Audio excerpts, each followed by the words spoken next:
Bonjour à toutes et tous et bienvenue sur notre webinaire 6 étapes clés pour bien choisir son outil de téléphonie call center. Ravi de vous retrouver.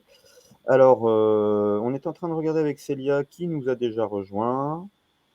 Que les meilleurs, en général, ceux qui sont à l'heure, c'est que les meilleurs.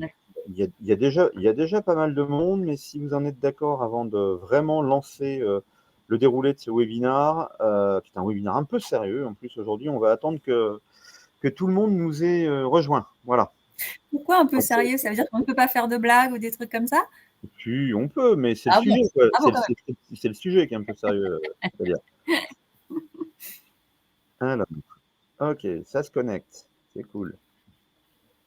Ça se connecte encore. Allez, on attend encore 2 minutes, il est 11h01, 11h03, on lance. Est-ce que vous Comment? pourriez juste nous dire sur le chat que vous nous entendez bien, au moins, qu'il n'y a pas de problème de son? Super. Merci beaucoup.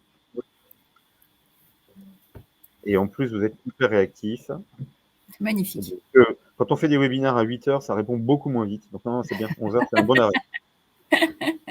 Bon horaire. Allez, encore 1 ou 2 minutes. Parce qu'après, si on attend trop, ceux qui sont déjà connectés vont plus vouloir rester, tout ça. Donc, on vous garde un peu encore et on va pas tarder.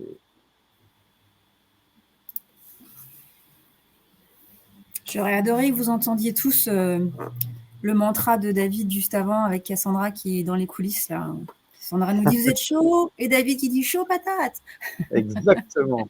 Exactement. Allez, puisqu'on est chaud patate, on y va, c'est parti. Alors aujourd'hui, Célia et moi, donc, je répète pour ceux qui nous ont rejoints entre-temps, on va vous parler des 6 étapes clés pour bien choisir son outil de téléphonie call center. Un sujet pas des plus fun qu'on a eu déjà l'occasion d'animer parmi nos webinaires, mais par contre des plus essentiels. Du coup, juste avant qu'on rentre dans ce vif du sujet, on va se présenter rapidement, Célia et moi-même. Célia, je te laisse l'honneur, honneur aux dames. Hein. Très rapidement, on aura l'occasion de le faire un peu plus en détail tout à l'heure. Donc moi, je suis Célia Chambellan, je suis la cofondatrice de Call of Success. Et moi, je suis Dave Février, je suis Alliance Manager chez Axialis, donc je m'occupe des partenariats. On y va? Allez, go. Allez, go. Alors, le programme. Un programme en 6 étapes, hein, comme l'annonçait le titre, donc on ne vous ment pas. La première étape dont on va vous parler, c'est le recueil des besoins auprès des utilisateurs. La seconde, c'est comment rédiger votre cahier des charges. Il y a quelques principes sur lesquels on reviendra dans cette étape 2. L'étape 3, une fois que vous avez rédigé votre cahier des charges, c'est comment vous allez sourcer vos partenaires. L'étape 4, c'est l'envoi de la consultation aux partenaires que vous aurez sourcés préalablement et l'analyse des réponses. L'étape 5, la démonstration des solutions proposées et les soutenances avec la shortlist qui a été établie à l'issue de l'étape 4. Et puis l'étape 6, le choix du partenaire et de l'outil. On terminera par un petit jeu de questions-réponses d'une dizaine de minutes, le tout sur un format de 40 minutes max, questions-réponses incluses. Je vais laisser maintenant la parole à Célia qui va vous parler de l'étape 1, le recueil des besoins. Merci David. Alors, bonjour, évidemment, je zappe un peu cette partie-là à chaque fois, j'en suis désolée. Au niveau du recueil des besoins, j'ai un petit mantra toujours, alors moi qui viens du terrain, qui me tient à cœur, c'est ne jamais négliger les ressources sur le terrain. Quand je dis jamais, c'est vraiment jamais. Hein. Je donne souvent cet exemple de quand vous créez un produit, quand vous voulez améliorer un produit que vous avez, vous allez consulter vos clients parce que c'est eux qui l'utilisent. Donc, vous allez leur demander leur feedback, qu'est-ce qu'il faudrait améliorer, qu'est-ce qu'il faudrait dégager s'il y a besoin de sortir des choses, etc. Et ben, si vous le faites avec vos clients, faites-le aussi avec vos ressources internes quand vous allez changer ou acquérir un nouvel outil. Les utilisateurs d'aujourd'hui seront les meilleurs ambassadeurs de demain. Qu'est-ce que c'est beau ce que j'ai écrit. Allez chercher toujours les retours de ceux qui vont l'utiliser, votre outil. Les conseillers vont avoir des besoins. Les managers vont en avoir d'autres potentiellement parce qu'ils vont manager, donc ils vont avoir besoin d'avoir du live, savoir, voilà, la QS par exemple, des choses comme ça, des qualités de service. Les formateurs et tous ceux qui s'occupent de la qualité vont avoir d'autres besoins aussi. Par exemple, ils vont avoir besoin de pouvoir écouter les appels, avoir des enregistrements éventuellement, pouvoir, pour certains, pouvoir évaluer directement la qualité sur l'outil. Et puis ceux qui vont sortir les reportings et les statistiques vont aussi avoir d'autres besoins. Donc, il va falloir sortir de la donnée brute potentiellement, il va falloir créer directement des indicateurs et des tableaux dans l'outil.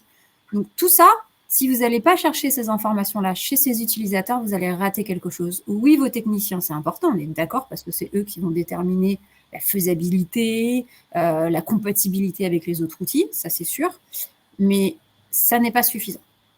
C'est vraiment le message que je voulais vous faire passer ici. Ne négligez pas vos ressources. Allez chercher du feedback chez eux et vous éviterez aussi la frustration finale d'avoir un outil pour des utilisateurs qui n'auront pas été consultés. Et pour rebondir sur ce que tu viens de dire et passer à l'étape 2, c'est ce qui va vous permettre aussi cette récolte des besoins, des feedbacks des utilisateurs de demain, de la solution que vous aurez choisie, de ces gens qui sont à l'écoute du terrain et de vos clients finaux. C'est ce qui vous permet d'enrichir votre cahier des charges et de faire en sorte que celui-ci soit le plus clair possible pour les futurs soumissionnaires et donc de récolter des réponses à vos attendus qui seront plus fines, meilleures, plus adaptées à vos enjeux. Quelle Donc, transition! si on en vient à cette étape 2 du cahier des charges et de comment le rédiger, il y a finalement la question à se poser, c'est comment et surtout pourquoi, et véritablement en 2 mots, à quelle fin, en fait, un cahier des charges doit-il répondre?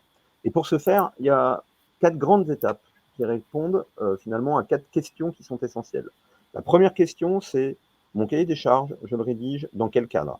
Donc, je redéfinis qui est mon entreprise, quels sont mes enjeux de la relation client, ce que je fais sur mon secteur, comment je suis positionné, etc. Donc, c'est vraiment une définition complète de qui je suis, mon contexte et comment ce contexte-là, je le projette avec les perspectives et les enjeux stratégiques que mon entreprise doit porter. Ça, c'est essentiel de le mettre dans le cahier des charges pour que ce soit très clair pour vos soumissionnaires. L'étape 2, c'est de bien définir le périmètre du projet. C'est quels sont les champs d'application. Grosso modo, vous avez une entreprise sur laquelle vous traitez de la souscription de nouveaux clients, sur laquelle vous traitez parmi tous vos parcours clients de la réclamation, de la demande de résiliation, de l'anti-churn, de l'upsell, du cross-sell, etc.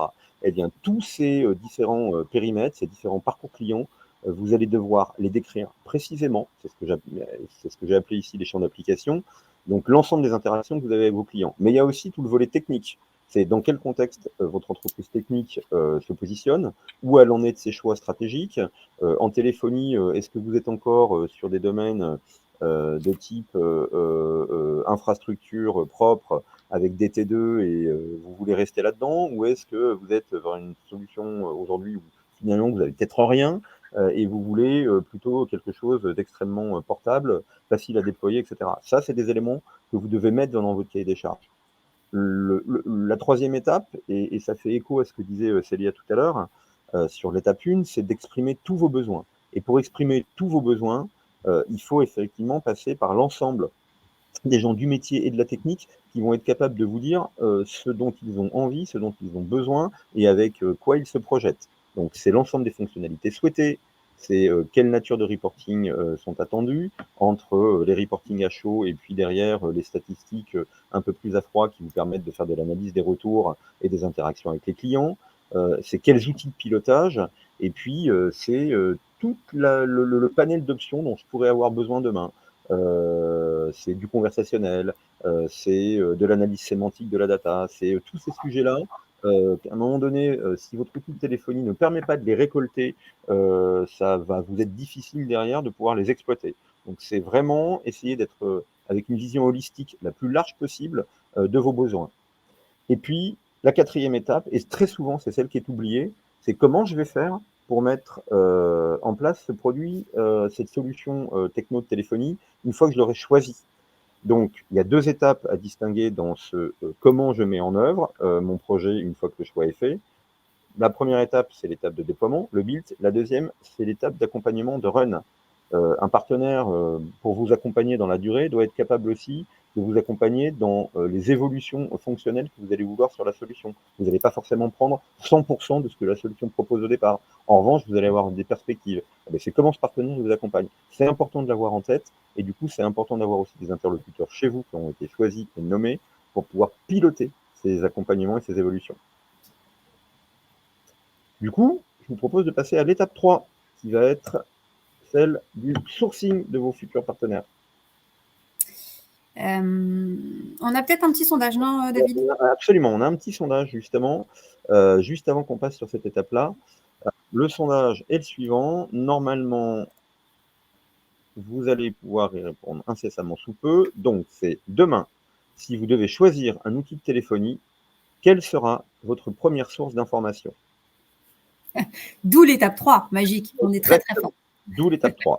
C'est ça, sur le sourcing des partenaires. Juste, on a oublié de vous dire au début, mais n'hésitez surtout pas à poser des questions. Si vous avez des questions qui vous viennent, posez-le dans l'endroit adapté pour poser les questions. On y répondra à la fin si on a peu et sinon en différé. Mais n'hésitez pas à les poser en tout cas. Donc sur le sourcing des partenaires, moi j'ai accompagné beaucoup d'entreprises et j'en ai vu beaucoup qui passent à cette étape 3 tout de suite. Donc, ils se disent, tiens, j'ai envie d'un outil de téléphonie, je vais sur Google et je tape outil de téléphonie. Alors, autant vous dire qu'il y en a quand même un paquet qui sort quand vous tapez ça dans Google. On se dit, l'un dans l'autre, on est d'accord que, et je ne minimise pas tous les acteurs de ce marché-là, mais vous savez tous faire en sorte qu'on réponde au téléphone et qu'on passe des appels téléphoniques. Hein, c'est un peu la base. Après, on a toujours tendance à se dire, OK, je vais prendre le plus facile de mise en place et le moins cher et hop, on y va. Attention, parce que si vous ne faites pas toutes les étapes dont vous a parlé David juste avant, vous allez forcément rater quelque chose. Google n'est pas votre seul ami. C'est notre ami à tous, on est d'accord, mais ce n'est pas le seul. Allez sonder votre réseau. Allez consulter vos salariés, vos clients, vos amis, votre entourage, parce que le bouche à oreille, il n'y a encore rien de meilleur aujourd'hui pour aller choisir un outil qui est efficace. Hein, parce que c'est rare quand on vous fait du bouche à oreille en disant tiens, prends. J'allais citer Axialis, mais je ne vais pas le faire dans ce truc-là. Je vais dire prends un tel, il est mauvais. On n'est pas là pour ça. On n'est pas là pour ça. Mais je te remercie quand même. Donc c'est très important. Et puis surtout, comme dans n'importe quelle consultation, vous allez encore une fois en avoir beaucoup et il faut avoir le temps d'aller les chercher, il faut avoir le temps d'aller faire les démos, il faut avoir le temps de prendre ce cahier des charges. Donc, faites-vous accompagner si vous n'avez pas les compétences, si vous n'avez pas le temps de le faire en interne. Il y a des gens très bien qui font ça très bien, du coup. N'hésitez pas à les solliciter. Je ne vais pas vous pousser vers Colloq Success, mais ils le font vraiment très bien. En tous les cas, voilà. N'hésitez pas parce que, alors nous-mêmes, on embauche on sollicite plein de consultants externes sur des spécialités qui ne sont pas les nôtres. Donc, n'hésitez pas à le faire parce que vraiment, ça va vous faire gagner du temps. Et même si vous avez des compétences en interne, ces compétences-là n'ont pas forcément le temps de s'occuper de ça. Il y a un peu de temps à y consacrer. Alors, évidemment, si on parle vous voulez une ligne téléphonique pour une assistante ou un assistant, forcément, c'est peut-être pas la peine de passer par tout ce processus avec ces 6 étapes, on est bien d'accord. D'où la nécessité de faire bien votre recueil de besoins et d'écrire votre cahier des charges, même en light, pour déterminer si vous avez besoin de passer par tout ça. Mais pour les entreprises que je vois là qui participent, je pense que c'est nécessaire et surtout d'aller faire un petit sondage autour de vous pour vous dire tiens, quels sont les outils que vous utilisez et quels sont leurs avantages et leurs inconvénients. Du coup, pardon. Excuse-moi, Célia. Et du coup, je viens de voir qu'on avait une question qui était tombée là pendant que tu présentais effectivement cette étape 3 de la part de Lucie qui demande est-ce qu'il existe une trame de cahier des charges. Alors, une trame, aujourd'hui, on n'a pas, le manque d'humilité ou l'ambition de se dire qu'il y a une trame qui serait universelle. En revanche, on a rédigé un livre blanc qui reprend de façon beaucoup plus détaillée encore que ce qu'on est en train de faire là dans le cadre de ce webinaire, ce que sont vraiment les bonnes pratiques, les erreurs à éviter et les étapes clés de construction d'un cahier des charges. Et ce livre blanc, du coup, on vous propose, pour tous ceux qui ont participé ce matin, de vous le mettre à disposition à l'issue du webinaire, en même temps que le replay et que le support de présentation qu'on vous déroule ce matin. Donc, vous aurez un accès avec un lien cliquable pour aller récupérer ce livre blanc. J'espère que ça répond à votre question, Lucie.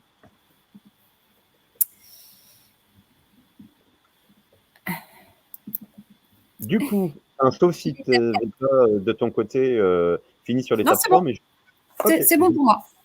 je vous propose qu'on passe à l'étape 4, qui est l'analyse des réponses rendues donc, par les soumissionnaires et surtout l'établissement d'une shortlist. Alors, je me suis amusé à faire un petit mantra, j'analyse donc je shortlist. C'est essentiel. Vous n'allez pas pouvoir recevoir tous les soumissionnaires, sauf si vous aviez déjà établi avant l'envoi du cahier des charges une liste de partenaires potentiels, de prestataires possibles, qui soit très très courte. Mais en général, allez, on va en présélectionner 6 ou 7 en amont qui répondent à ce qu'on a pu en lire ou à ce que nos amis, notre réseau a pu en dire, parce que, comme l'a dit très justement tout à l'heure c'est-à-dire Google n'est donc pas notre seul ami, on vous a invité à solliciter effectivement votre écosystème d'amis, de partenaires, votre réseau, globalement professionnel ou personnel. Il est essentiel d'établir la shortlist. Pourquoi? Parce que ça veut dire que sur les gens que vous allez recevoir du coup en étape 5 pour les soutenances et les démos, si vous voulez être efficace, vous n'allez pas recevoir tout le monde. Et pour ne pas recevoir tout le monde, il faut que vous ayez en amont, dans votre cahier des charges, prédéfini finalement des critères de choix à l'établissement de cette shortlist qui seront également les mêmes critères de choix pour le choix du partenaire final. Ces critères d'évaluation et le poids que vous allez donner à chacun vont porter sur un certain nombre de thématiques.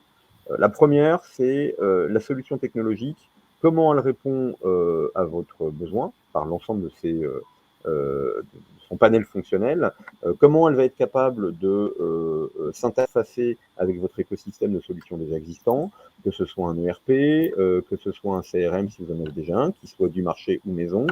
Ça va être les options disponibles dont elle dispose parce que choisir une solution, c'est pas forcément uniquement pour l'année qui vient ou les 2 ans qui viennent. Il faut être capable de la projeter de façon un peu plus longue. Et puis tous les autres critères qui seront des critères plus personnels au sens de l'entreprise, qui vont être vraiment des critères de choix, qui peuvent être moi je veux un acteur qui est 100% français parce que j'ai un cadre réglementaire et légal qui m'oblige à des contraintes RGPD très fortes. Donc ma donnée, elle ne peut pas sortir du territoire. Donc je préfère quelqu'un qui soit capable d'héberger 100% en France, par exemple. Une fois que vous avez fait ça, ça va être le deuxième choix important dans ce j'analyse donc je shortlist, c'est lister bien toutes les parties qui vont être prenantes à la décision. Célia en parlait tout à l'heure, c'était son étape 1, c'était qui je mets dans la boucle effectivement de ma consultation en amont. Il ne faut pas oublier parmi les gens que vous avez sollicités au départ préalablement à la rédaction de votre cahier des charges, de tous les ressolliciter. Parce que sinon, vous allez perdre du monde en route. Et un projet sur lequel les gens que vous êtes allés chercher en début de cycle, c'est-à-dire avant même la phase de rédaction du cahier des charges, si vous ne les incluez plus dedans, demain, ces gens-là, si vous leur demandez d'utiliser la solution, ils n'auront peut-être plus très envie de le faire parce que c'est un projet qui ne leur appartiendra plus. Donc, c'est un peu comme un management, hein, ce projet de choix d'un outil de téléphonie. C'est votre capacité à impliquer toutes les parties prenantes dans la décision de la shortlist. C'est essentiel à la réussite du projet de déploiement derrière. Et puis, il faut définir, enfin, en dernier sujet, un calendrier détaillé de la consultation. Pourquoi? Parce que ça permet déjà aux soumissionnaires de savoir s'il va être en capacité de répondre d'abord dans le délai imparti à la consultation, mais aussi derrière au déploiement du projet. Parce que si vous choisissez celui qui correspond le plus à vos critères, etc., mais qu'il n'a pas de bande passante alors que vous avez 1 mois et demi ou 2 mois pour déployer la solution et que d'entrée de jeu, vous ne l'avez pas dit, que c'était essentiel pour vous de le faire en 2 mois et que lui, son carnet de commandes, il est déjà blindé et que ses équipes ne sont pas extensibles et qu'il ne pourra pas vous répondre avant 6 mois, vous allez avoir un vrai pain point qui va être compliqué à gérer. Donc ça, c'est hyper important. Et puis, dernier point, n'oubliez surtout pas de nommer dans cette troisième phase des analyses de shortlist un responsable du projet en interne. Quelqu'un qui, chez vous, va coordonner justement toutes les parties prenantes à la décision et qui sera l'interlocuteur privilégié dédié des soumissionnaires. Ou en externe, David, pas forcément en interne. Ou en externe, mais il faut qu'il y ait un responsable projet qui soit nommé. Tu as raison. Je te coupe David, je me suis permis de répondre à Daniel qui a posé la même question que Lucie sur le cahier des charges et qui demandait s'il y avait un replay. Ah ok, très bien. Voilà. Très bien, très bien. Donc Ouais, oui, il y aura un recueil et un livre blanc. Voilà, Daniel. Je te laisse la main sur l'étape 5? Absolument. Non, je me Non, laisse, non, je me laisse la main, pardon. C'est moi qui dis n'importe quoi. David. Ouais, non, pardon. Je trouvais que j'avais trop parlé, donc je voulais te laisser la main, mais du coup, j'enchaîne. Donc, par contre, si il me semble qu'on a un petit sondage juste avant cette étape 5, donc je veux bien, par contre, que tu présentes ce petit sondage. Ça va Avec me permettre grand plaisir. ça va me permettre de reprendre mon souffle. Avec grand plaisir. Un autre petit sondage sur le choix de votre futur outil et partenaire. Dans le choix, est-ce que vous préférez assister à une soutenance métier technique puis financière, une démo standard ou une démo personnalisée? Vaste choix. On vous laisse quelques secondes pour y répondre avant de passer sur justement notre 5e étape qui consiste à faire venir les soumissionnaires que vous avez présélectionnés en respectant bien tous les critères de l'étape 4. Et comme vous vous en doutez peut-être un peu, parce qu'il faut bien avouer que sur ce sondage, il y avait une forme d'induction sur les réponses qu'on attendait, c'est que, et ça c'est une conviction très forte qu'on partage avec vous, parce que ce soit Célia ou moi, on vient du monde du terrain.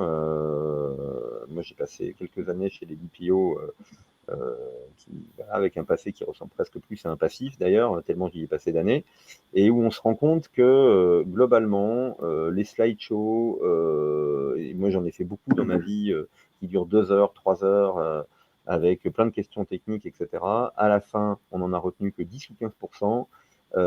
Ceux qui ont posé les questions ne se souviennent même plus pourquoi ils les ont posées, et ceux qui y ont répondu ne savent même plus s'ils ont parfaitement répondu à l'ensemble de ce qui était attendu. Donc c'est souvent frustrant, on est obligé de se revoir derrière. Donc la conviction et le mantra qu'on a derrière tout ça, c'est de se dire qu'une bonne démo, c'est toujours beaucoup mieux qu'un slideshow qui est toujours vécu comme étant trop long.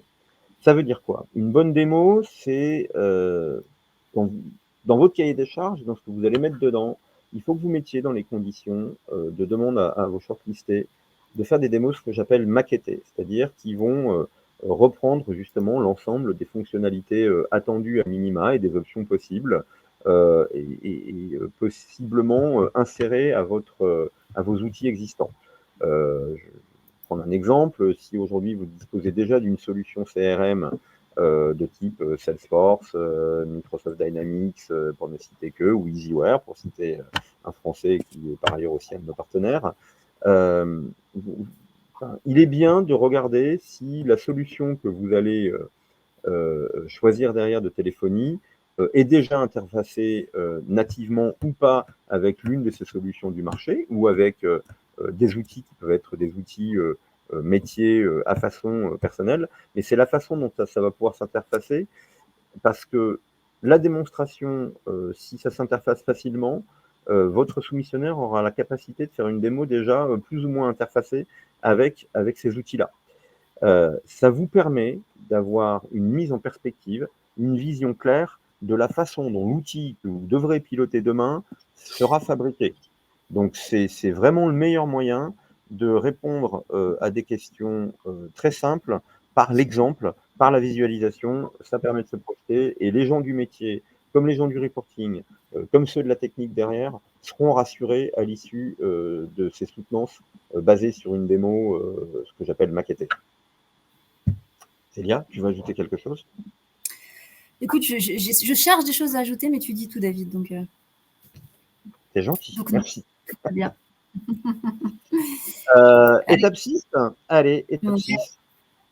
Alors, le choix du partenaire. Dernière étape, parce que évidemment, quand vous avez choisi, alors non, pas vraiment une dernière étape, parce que quand on a choisi, après, il faut l'installer. Hein, mais déployer. Et déployer, en tout cas pour ce qui nous concerne, le choix est primordial. Moi, je vais vous partager quelques retours d'expérience, parce que alors, ça fait très longtemps que je suis dans ce métier aussi, David, merci de le rappeler. Hein.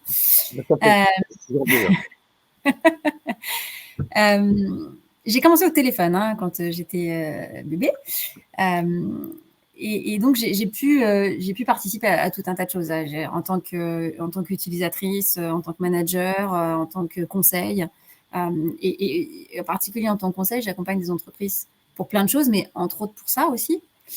Et j'ai vu des entreprises qui ont trouvé l'outil de leur rêve, de leur idéal, et puis ils se sont dit ouais, bon, maintenant on n'en aura pas forcément besoin tout de suite, ce sera que pour dans 6 mois, donc on va en prendre un autre, un qui fait moins de choses, mais moins cher aussi sans doute, et puis on verra plus tard. Il y en a qui l'ont fait, il y en a qui ont essayé, comme diraient certains. Oui, David, excuse-moi. Non, je disais c'est l'erreur. Et exactement. Alors, oui, non, c'est-à-dire que globalement, on a envie de dire oui, c'est l'erreur. Après, si c'est bien fait, ça peut être pourquoi pas. C'est-à-dire que si on prend un petit outil qui est pas sans engagement, qui va juste vous faire commencer à tester, etc., pourquoi pas. Attention à ceux qui vont mettre un investissement temps et argent sur un petit outil et qui après, au bout de 6 mois, vont dire ah bon bah on va changer, parce que la différence de prix entre le petit et le gros et l'investissement que vous allez y mettre pour changer, croyez-moi, c'est pas rentable. Je l'ai vécu dans beaucoup d'entreprises. Beaucoup ont regretté de ne pas avoir pris le bon outil dès le début. Donc, la question qu'il faut vous poser, c'est bien, est-ce que cet outil répondra toujours à mes besoins dans 5 ans, 10 ans? Alors, si vous n'êtes pas sur du 5 ans, 10 ans, même dans 6 mois, 1 an, 2 ans, gardez peut-être cet espace-temps. En tout cas, est-ce que ça, aujourd'hui, j'ai besoin d'un outil pour que mes 3 conseillers clientèle et mes 2 commerciaux téléphonent? Est-ce que demain, je vais avoir besoin aussi de chat, d'email? Est-ce que je vais avoir besoin d'avoir un peu d'outils d'appel sortant prédictif? Est-ce que je vais avoir besoin d'un module qualité? Enfin, voilà. Posez-vous ces questions-là parce que ces questions-là vont régir vraiment le choix que vous allez faire. Sur votre soutenance, sur votre démonstration, quand vous allez faire tout ce que David vous a expliqué là, vous allez vous dire, ah bah, ils sont super tous, celui-là, il répond à 100% de mes besoins aujourd'hui, mais pas à mes besoins de demain. Ne prenez pas celui-là, vraiment. Parce que vous avez dépensé beaucoup de temps et d'argent à changer dans 6 mois, 1 an. Donc, alors, toute chose égale par ailleurs, si l'écart est vraiment important, on est d'accord, il faut y réfléchir. C'est pour ça aussi qu'il faut vous faire accompagner parce que moi, j'en ai vu beaucoup des outils de téléphonie, tous très bien, en tout cas, ils répondent tous à un besoin. Mais dans une soutenance, par exemple, moi, je ne mets pas forcément les 6, 7, 8, 10 qui vont répondre aux besoins primaires parce que ce n'est pas ça qu'il faut, ce n'est pas ça dont vous avez besoin. Celui qui répond à vos besoins et qui est le plus compétitif n'est pas celui qui vous accompagnera sur le long terme. Pas forcément, attention. Évidemment, ça marche aussi, il peut être aussi le bon. Donc vraiment, le message, il est bien là. Et si je dois résumer tous les messages, en tout cas les miens, allez chercher les avis de vos utilisateurs, de ceux qui vont utiliser. Ne vous dites pas, bon, le nombre d'entreprises que j'ai vues qui étaient encore avec des téléphones portables pour les commerciaux, par exemple, parce que plus facile, parce qu'ils se déplacent, etc., etc. Tous ces gens-là viennent un jour en se disant, mais en fait, je ne sais pas combien mes commerciaux appellent, je ne sais pas ce qu'ils disent, je ne sais pas le temps de conversation, tout ça. Bah oui, forcément, avec un téléphone portable, c'est compliqué. Donc, même si vous n'avez que 2 commerciaux, ce qui est important, c'est de quantifier et de pouvoir analyser et de pouvoir mettre des plans d'action, etc. Et pour ça, il faut un outil de téléphonie. Donc, allez chercher les besoins de vos utilisateurs, allez chercher les besoins de vos managers, les besoins de vos qualiticiens, de vos reporters, tous ces gens-là. Et puis, quand vous avez sélectionné des outils, posez-vous la question de qu'est-ce que ça va faire dans 2 ans, 3 ans, quand j'aurai 50 commerciaux, 100 conseillers clients, quand j'aurai de l'interne, quand j'aurai de l'externe, quand j'aurai tout cet écosystème-là, parce que tout le monde a envie de grossir beaucoup et bien, est-ce que ça répondra aussi à mes besoins? Il y a un point dont on n'a pas parlé ici et je me permets d'ouvrir le sujet parce que Lucie nous a posé une nouvelle question en nous demandant est-ce qu'il y a toujours des frais de setup liés au déploiement et au choix d'un outil de téléphonie et à partir de combien de collaborateurs est-il recommandé de prendre un outil de téléphonie. J'aurais tendance à dire, pour rebondir sur ce que tu viens de dire, Célia, c'est que c'est pas tant le nombre de collaborateurs qui définit la nécessité de prendre un outil de téléphonie ou pas. Si effectivement vous n'avez aucune relation avec vos clients, mais ce qui est quand même un peu rare dans ces métiers de la relation client que vous représentez aujourd'hui ce matin en partant à ce webinaire, vous pouvez avoir des besoins simples de téléphonie d'entreprise, mais vos besoins simples de téléphonie d'entreprise à un instant T, qui peuvent être justement d'avoir la capacité de récolter le temps passé par vos commerciaux en ligne avec vos clients, ça va pas être suffisant. C'est-à-dire qu'à un moment donné, vous allez voir forcément dans votre développement des interactions de plus en plus fréquentes avec vos clients, vous allez avoir envie de pouvoir router des appels un peu difficiles de réclamation ou de rétention de clients qui sont mécontents parce qu'on a beau être très très bon, on ne fait pas toujours que des heureux. Il y a besoin de traiter les réclamations avec toute la bienveillance, la nécessité et le poids que représente ce type d'appel-là de façon extrêmement professionnelle. Donc vous allez avoir besoin à un moment donné de router vos appels vers des groupes de compétences avec des gens qui sont faits pour répondre justement à ce que sont chacun de vos parcours clients. Donc le nombre est pas forcément la bonne question à se poser, c'est plutôt d'avoir la bonne connaissance de ces parcours clients pour savoir si vous restez sur un outil simple de téléphonie d'entreprise ou si vous allez vers un outil de type service client. Ça, c'est la première partie de la réponse que je peux fournir. La deuxième, est-ce qu'il y a toujours des frais de setup? Alors, si vous êtes sur de la téléphonie hyper simple d'entreprise avec 2 postes à déployer, les frais de setup, ils seront minimes, voire quasiment inexistants. En revanche, dès que vous rentrez dans une logique de téléphonie, service client avec du serveur vocal interactif qui va vous permettre, quelle que soit d'ailleurs la nature de ce serveur vocal interactif, qu'il soit en langage naturel, qu'il soit avec des choix type choix 1, choix 2, choix 3, ou avec de la reconnaissance de mots-clés qui vous permet d'aller directement vers le bon groupe de compétences qui va traiter la demande du client final. Vous allez rentrer dans des logiques de frais de setup parce qu'il y a un peu de construction quand même de ces SVI. Et puis, il y en aura aussi quand vous devez coupler justement votre outil de téléphonie via ce qu'on appelle une brique CTI, couplage téléphonie informatique, avec des outils de content management ou de CRM qui sont déjà existants ou sur lesquels vous êtes aussi en parallèle en train de faire un choix. Donc, toujours des frais de setup. Non, pas sur la téléphonie, c'est en entreprise où ils vont être très très très minimes. Par contre, dès que vous allez rentrer sur de la téléphonie à des fins servicielles dans un cadre de management de votre relation client, oui, vous en aurez. Ce à quoi il faut faire attention, puisqu'on est en train de parler du modèle économique qui fait partie des critères de choix qui sont très importants, c'est les soumissionnaires qui ont un tarif à la licence qui englobe tout, y compris le routage de vos appels entrants vers justement le bon service et le bon groupe de compétences, versus ceux qui vont avoir des coûts additionnels de tarification à la minute, parce qu'ils peuvent vous présenter un coût à la licence par utilisateur qui va être moins élevé. En revanche, vous pouvez vite vous retrouver, si vous avez des volumes d'appels qui sont importants, avec des très mauvaises surprises sur la facturation en fin de mois. Donc là encore, dans vos besoins justement et dans la construction de votre cahier des charges, il est essentiel que vous sachiez donner ce que vont être les volumes d'appels que vous allez avoir aussi bien en entrant qu'en sortant. Parce qu'il faut que votre outil de téléphonie aussi puisse répondre à une logique héroïste qui va être la plus bénéfique pour vous. Aujourd'hui, c'est le nerf de la guerre. Tous les directeurs financiers des entreprises qui disposent d'un service client demandent à leur service client d'être dans une démarche, dans une stratégie héroïste. C'est où la grande question qui se pose aujourd'hui, c'est comment je transforme ce que je considère comme étant un centre de coût en un centre de profit. Et ben ça veut dire que là aussi, votre outil de téléphonie, il doit être capable d'accompagner cette stratégie de transformation d'un centre de coût en centre de profit. Donc, soyez très vigilants sur des coûts de licence parfois qui sont très bas, des frais de setup qui vous ont été offerts complètement, etc. Parce que derrière, c'est l'arbre qui cache la forêt de coûts induits, de coûts cachés, qui vont être ceux des coûts téléphonie entrant ou sortant. Début du prêche pour sa paroisse. J'ai une vraie philosophie là-dessus. Ouais. Tu as complètement raison. Je vais juste être un tout petit peu plus radical que toi sur la question de Lucie. À partir de combien de collaborateurs est-il recommandé de prendre un outil de téléphonie? Moi, j'ai envie de vous répondre à partir du premier. Voilà. À partir du moment où vous avez un collaborateur qui va travailler sur du service client, sur du service commercial et qui va surtout utiliser le téléphone, prenez un outil de téléphonie. Ça, c'est mon conseil production pur. Si vous n'avez pas d'outil de téléphonie, vous allez rater le démarrage parce que vous n'aurez pas de chiffres, vous n'aurez pas de quantification, vous ne pourrez pas écouter, vous ne pourrez pas vérifier. Donc, prenez un outil de téléphonie à partir du premier collaborateur. Ah, ça, c'est mon avis. Ça ne m'engage que moi. Super. Merci beaucoup.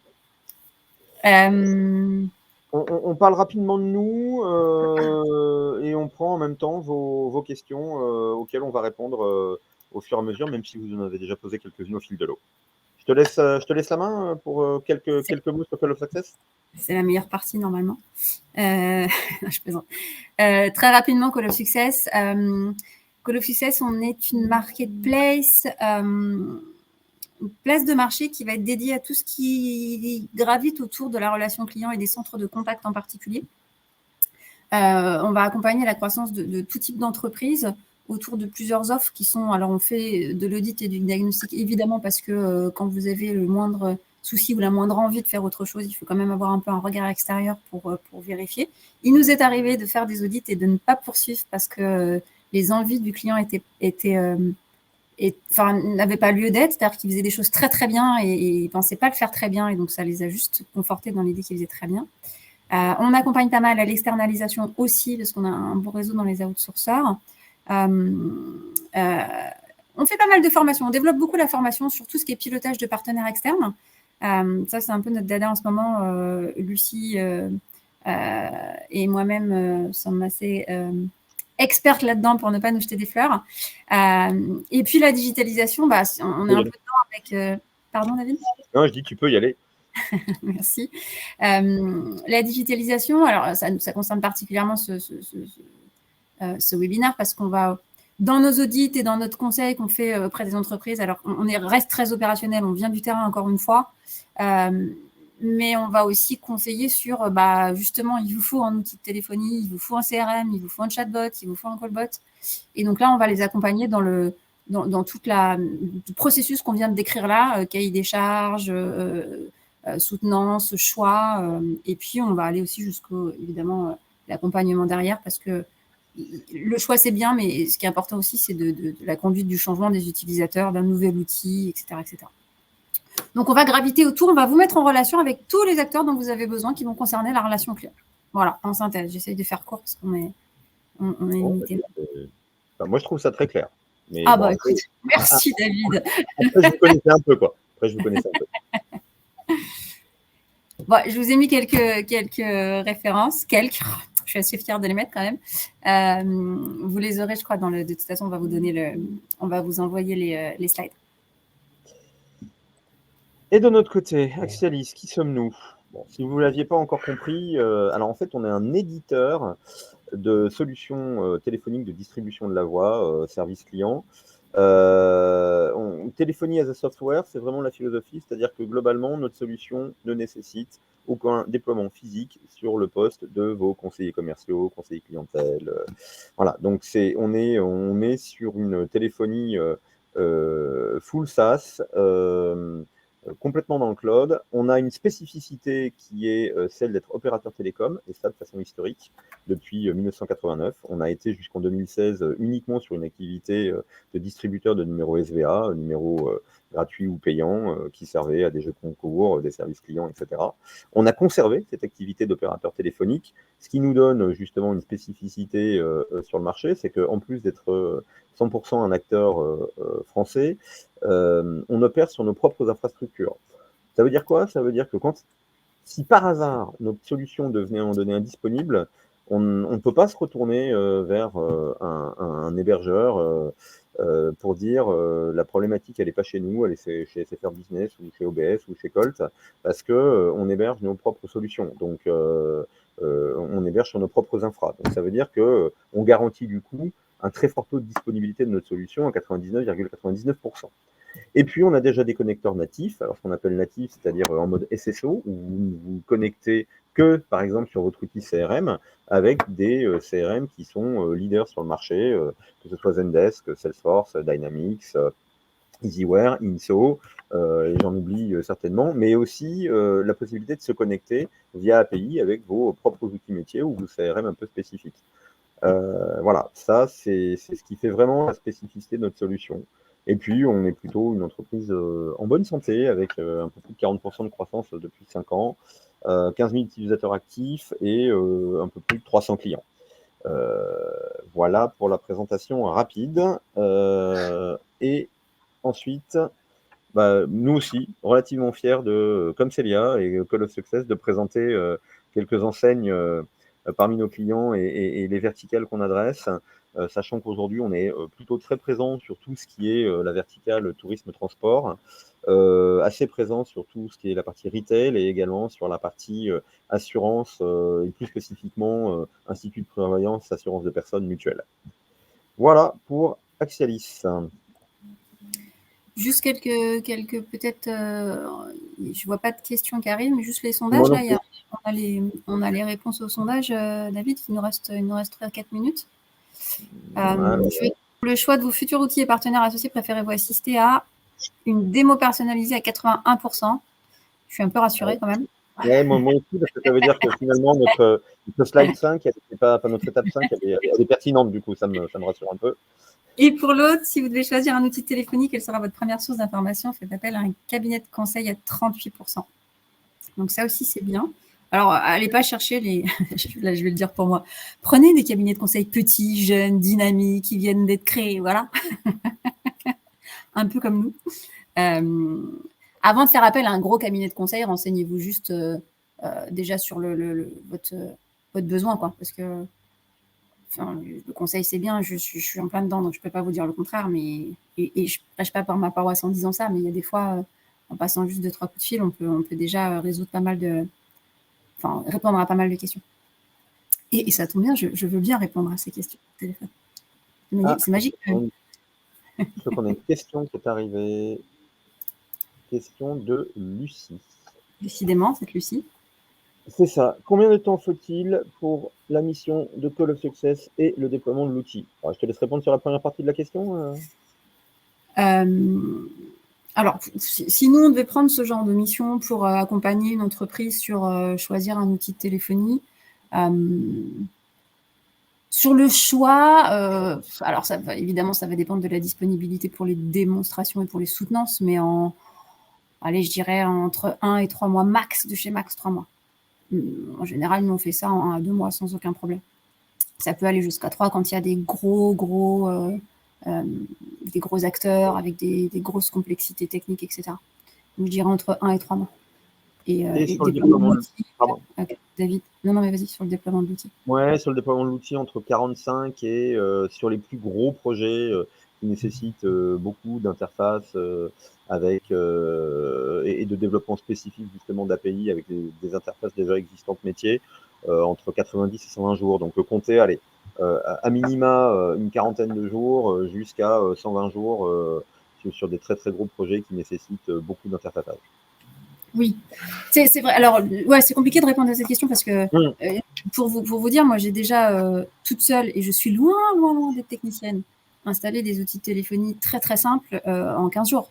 Mais bon, ça répondait à une problématique bien particulière et très précise, voilà, quelque chose. Donc oui, en 15 jours, on peut mettre en place un outil de téléphonie. J'ai presque envie de vous dire, en 48 heures, aujourd'hui, c'est faisable avec certains outils ainsi.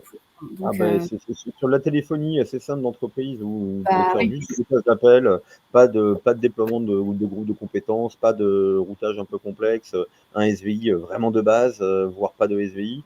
Ça va très vite. Exactement. Mais voilà, sur un projet, on va dire un peu standard, sur lequel vous avez quand même un petit SVI, un peu de couplage téléphonie informatique, avec des choses qui sont déjà intégrées parce qu'il y a un connecteur SSO, ça va vite, on est sur grosso modo 45 jours. Par contre, dès qu'il va falloir développer de la spécificité sur de l'interfaçage avec des outils qui sont des outils maison, forcément, on va allonger la durée du projet de déploiement.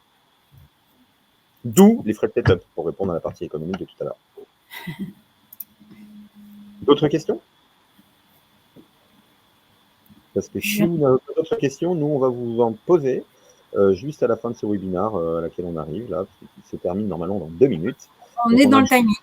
Ouais, exactement, ça c'est pas mal. On a un petit sondage à vous faire partager. Petit sondage qui doit pas tarder à partir. On va sur le chat. Et bien voilà, le sondage vient de partir. Sur le chat, vous le voyez sur le chat, le sondage. N'hésitez pas à y répondre. Et puis surtout, n'hésitez pas à intégrer votre adresse mail pour pouvoir recevoir le livre blanc. Le livre blanc, le replay et le petit support qu'on vous a partagé là, qui est finalement une synthèse du livre blanc. D'autres questions dans la minute qui nous reste? N'hésitez pas. On essaiera d'y répondre rapidement. Et puis, dites-vous bien aussi que vous avez, pour quelques besoins que ce soit, un accès que vous aurez sur le support, donc avec ces 2 flashcodes qui vous renvoient vers nos profils LinkedIn respectifs, Acélia et moi-même, la possibilité de nous recontacter si derrière vous avez des questions plus spécifiques, soit sur une mission d'accompagnement conseil, soit sur le choix d'un outil de téléphonie qui pourrait être Axialis. Ils sont 2.0 chez Axialis. T'as vu ça? Ouais. Eh bien, Eh bien, écoutez, écoutez, merci à ouais, tous. Ouais. il est Merci de votre 11h45. Merci pour votre écoute, pour vos questions. Et puis, bah, on espère, voilà, Célia et moi-même, qu'on aura un peu éclairé votre lanterne sur les bonnes pratiques autour d'un cahier des charges pour un choix d'outils de téléphonie. Merci beaucoup. Passez une bonne journée. À bientôt, bonne journée, au revoir.